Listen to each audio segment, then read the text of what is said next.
as the tab key is released, connected parts ease back into place. And the toothed carriage track rests once again on the escape pinion, ready for the next keystroke.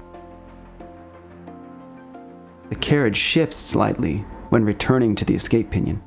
If the tab key is pressed again in this moment, the protruding piece at the back pushes and tilts the current stop out of the way. As it races to the next tab stop,